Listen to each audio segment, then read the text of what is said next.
ভাতৰো ব্যৱস্থা কৰিছে ঠিক আছে গতিকে আজি আপোনালোকে চেক লৈ যাব ভাত খাই যাব হ'ব ৰাতিপুৱা কেইটাত আহিছে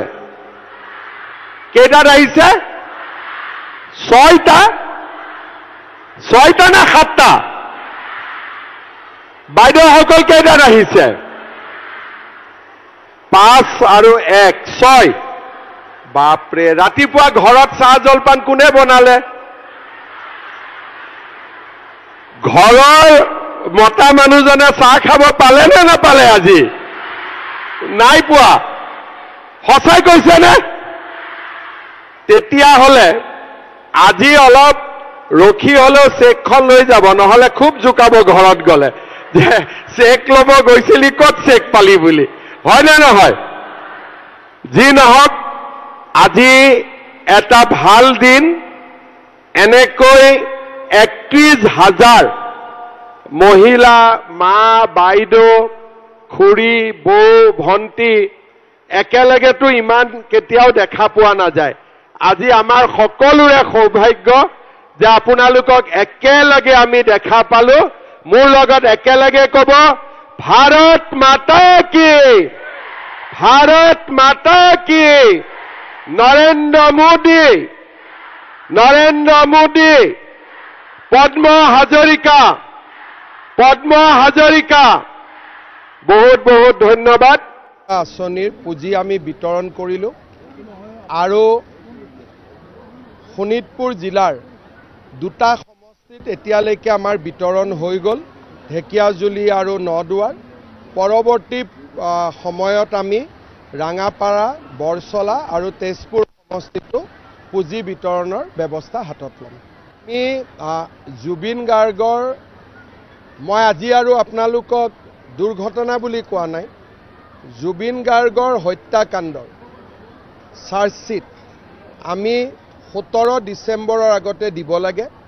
মই টাৰ্গেট দিছোঁ যে 8 তাৰিখ মানৰ ভিতৰতে যাতে দিব পাৰে আৰু আমি সকলো ফালৰ পৰা এতিয়া প্ৰস্তুত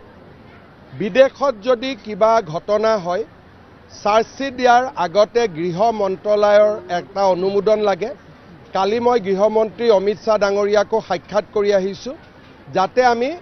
অনুমোদনটো সোনকালে পাব পাৰোঁ গতিকে মই ভাবোঁ যে অহা 3-4 দিনৰ ভিতৰতে SITয়ে MHC লৈকে লিখিব মিনিষ্ট্ৰী অফ হোম এফেয়াৰ্ছলৈকে অনুমোদন আমি পাই যাম আৰু লগে লগে আমি লাষ্ট ডেট 8-9-7 আমি চাৰ্জশ্বিট দি দিম 2-এজন সাংবাদিক গৈছিলে আৰু বেংককতো গৈছিলে সাংবাদিক আমি কোনো যোৱা নাই 25 নৱেম্বৰত আমি বহু বিবাহৰ বিপক্ষে এখন আইন আনিম কোনো ব্যক্তিয়ে যদি বহু বিবাহত আবদ্ধ হয়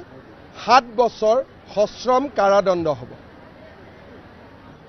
100% গাখীৰতো অলপ মানুহে পানী ঢালি খায় গৌৰৱ গগৈৰ পাকিস্তানী এজেণ্টত পানীও নাই 100% মিল্ক হয় মানে 100% মই যি কৈছোঁ পাক্কা কথা কৈছোঁ আৰু কালি দেৱব্ৰত শইকীয়াই গৌৰৱ গগৈক কৈছে যে কেছ কৰি দিয়ক কেছ কৰিলেতো ময়ো ভালে পাওঁ কেছ কৰক মোৰ ওপৰত কিন্তু নকৰিলেও জুবিন গাৰ্গৰ চাৰ্জশ্বিট দিয়াৰ পিছতে গৌৰৱ গগৈ কাণ্ড আমি মুকলি কৰি দিম 10 ছেপ্টেম্বৰৰ পৰা অলপ সময় লৈছোঁ বুলি ধৰি লওক 10 ছেপ্টেম্বৰত নহয় 10 জানুৱাৰীত দিলোঁ তাৰ পৰাতো কোনো পৰিৱৰ্তনটো একো নহয় মই ক'লো যে 10 ছেপ্টেম্বৰত দিম নিদিলোঁ 10 নৱেম্বৰত দিলোঁ তাৰ পৰা কি ক্ষতি হ'ব পাৰে তেওঁলোকৰ কাৰণে যদি শত্ৰুপক্ষই যদি 10 তাৰিখে বিচাৰে মই 10ত কিয় দিম কওকচোন তেতিয়া মই 11ত দিম না শত্ৰুৱে যি বিচাৰে তাৰ পৰাতো মই মিনিট হ'লেও বেলেগ কৰি দিম কি কয় শত্ৰুৰ মতে মই চলিম নেকি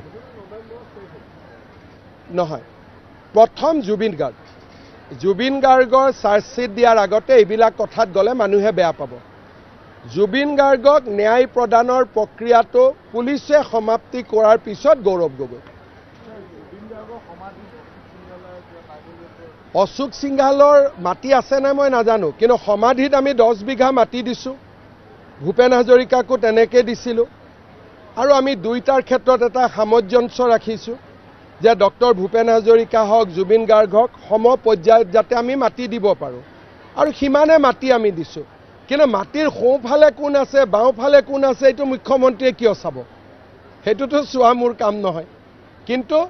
ভূপেন হাজৰিকাৰ সমাধি জুবিন গাৰ্গৰ সমাধি আমি সমান মাটি দিম যদি কম বেছিও আছে আমি মিলাই দিম